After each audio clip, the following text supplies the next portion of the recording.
A single branch from a pine tree, one you can snap off with your bare hands, contains a built-in water filtration membrane so advanced that it took the Massachusetts Institute of Technology to prove what it actually does. In 2014, MIT engineers published a peer-reviewed study in the journal PLOS One showing that a small piece of pine sapwood, roughly the size of your thumb, filters out more than 99% of E. coli bacteria from contaminated water.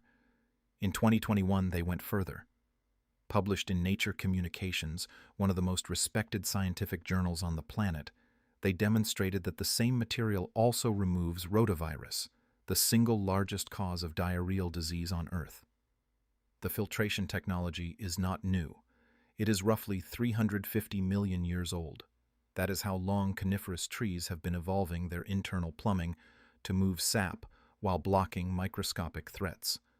The cost of this filter is $0. The global water purification industry is worth over $48 billion. What cannot generate recurring revenue cannot be allowed to spread. Welcome to Buried Knowledge. This is where we dig up what the outdoor industry buried. If these stories matter to you, hit subscribe and ring the bell to never miss a single vault we open. Long before anyone understood bacteria or viruses or nanometers, ancient civilizations were filtering water through natural materials and observing that it kept them alive. In Egypt, around 1500 BC, inscriptions on the tomb walls of Amenophis II and Ramses II depicted specific instructions for purifying water.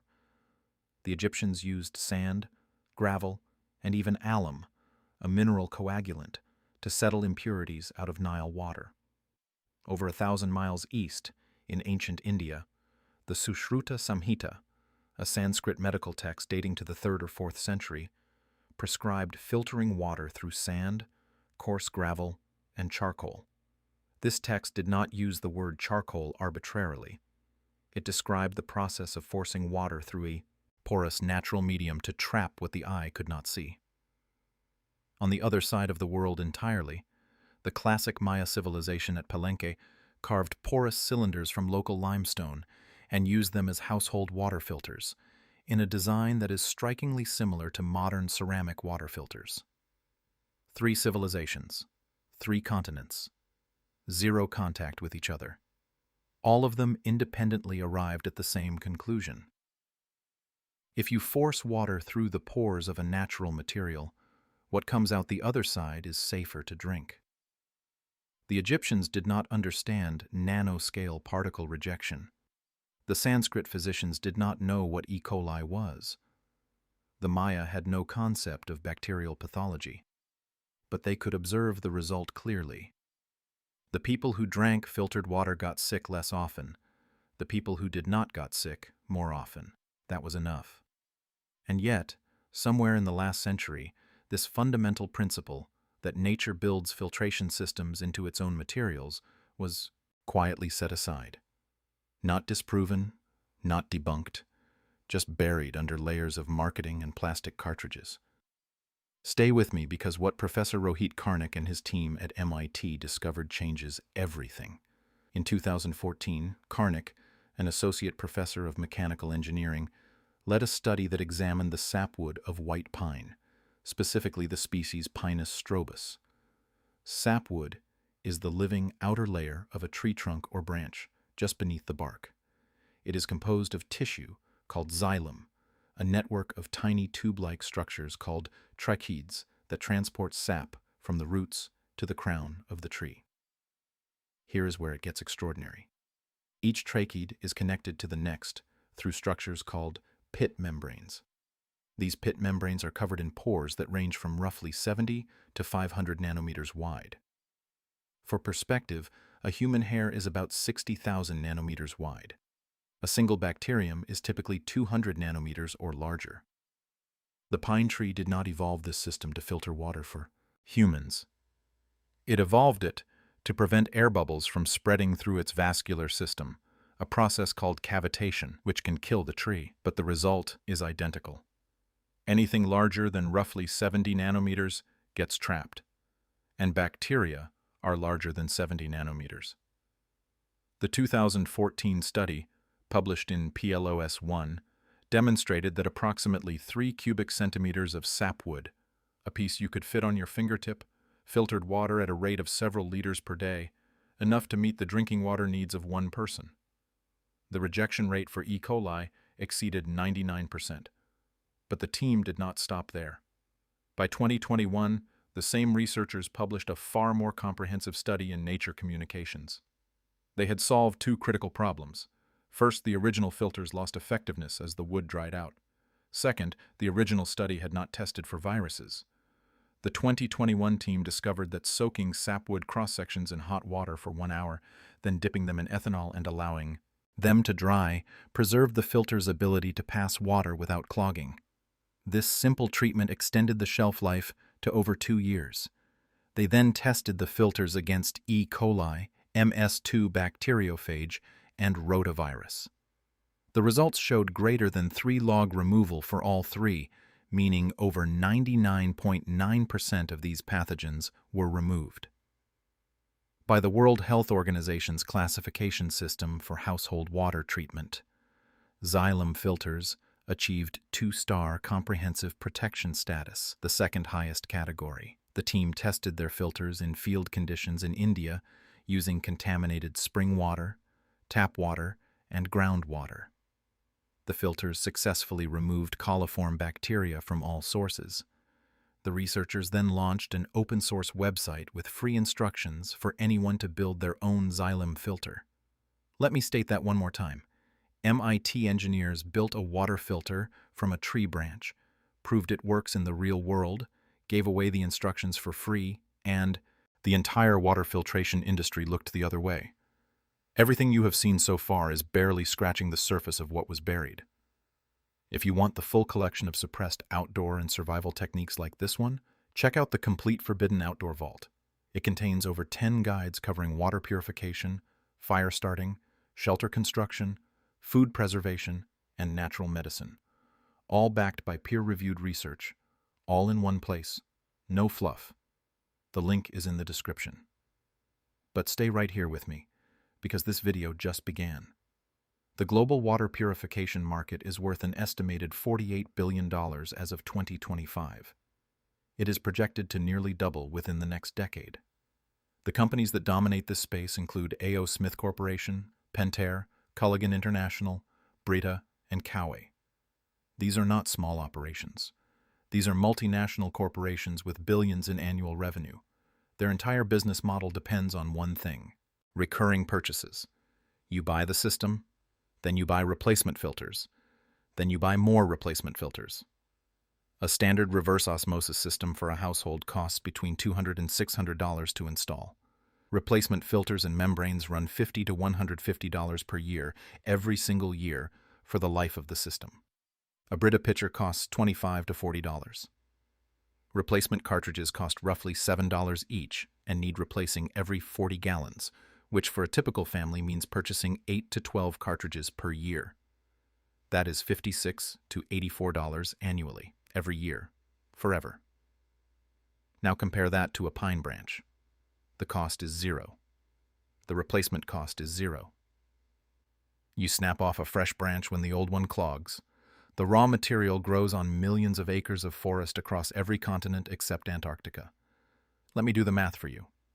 A family spending $75 a year on Brita cartridges over 10 years spends $750. Over 20 years, $1,500. A family using xylem filters from the pine tree in their yard spends nothing, not 1 cent. The performance is not identical, and I will be honest about that in a moment. But for bacterial and viral filtration, MIT has proven the pine branch achieves over 99.9% removal. Let me state that one more time. Over 99.9% removal for $0. You cannot patent a pine branch. You cannot trademark xylem. You cannot put a licensing agreement on a tree. And what you absolutely cannot control, you have to bury fast. The industry did not ban xylem filtration. That would be too obvious. Instead, the knowledge was simply never integrated into mainstream consumer awareness. Building codes and plumbing standards require certified filtration systems. Certified means manufactured. Manufactured means purchased. Purchased means profit. It is not a conspiracy. It is a business model. And the business model has no room for a free solution growing in your backyard. I need to be honest right here because credibility matters more than hype. A pine branch xylem filter does not remove everything. It does not remove dissolved chemicals. It does not remove heavy metals like lead or mercury. It does not remove pesticides or pharmaceutical residues.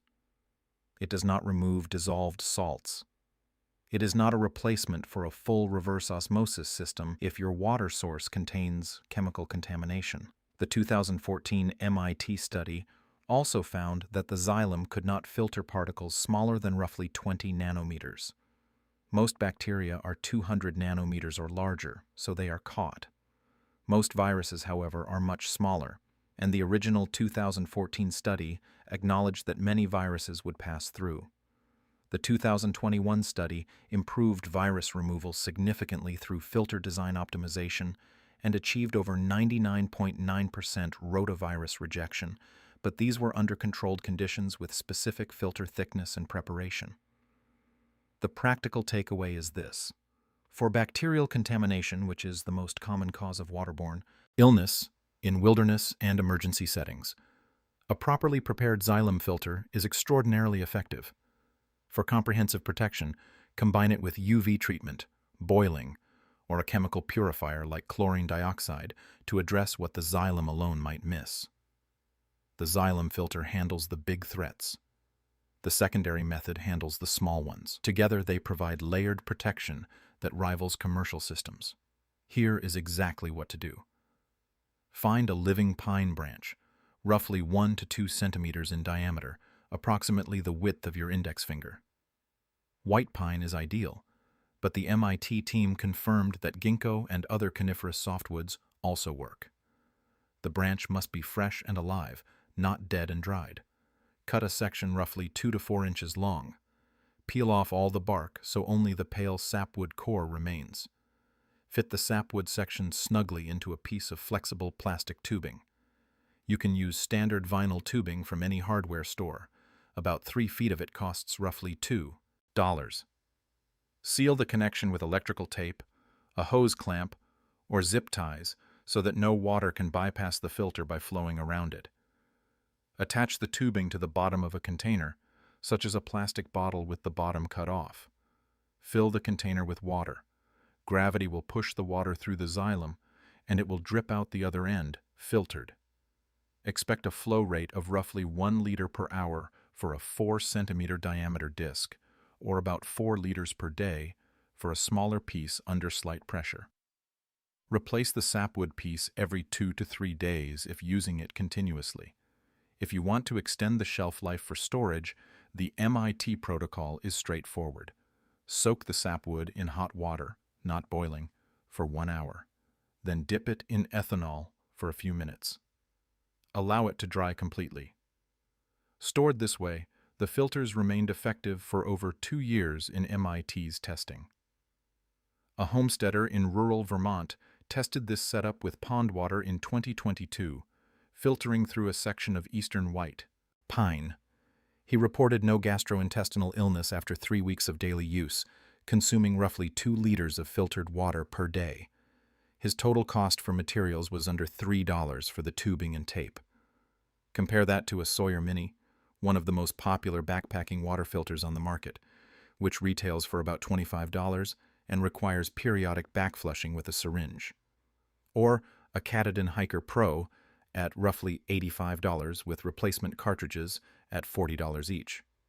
Or a Life Straw at $20 that must be replaced entirely after 1,000 gallons. Every single one of those commercial options works well. I am not disputing that.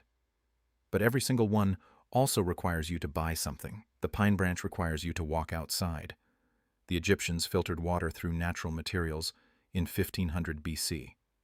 The physicians of ancient India prescribed sand and charcoal filtration in texts that survive to this day.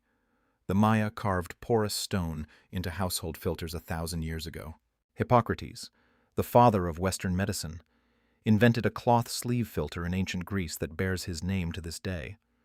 And in 2014, the Massachusetts Institute of Technology proved that 350 million years of tree evolution had already solved the problem better than any of them realized. The science is settled. The history is undeniable. The evidence is overwhelming. And yet, a $48 billion industry would rather sell you a plastic cartridge every 2 months than tell you about the free filter growing in the forest behind your house. This knowledge did not disappear.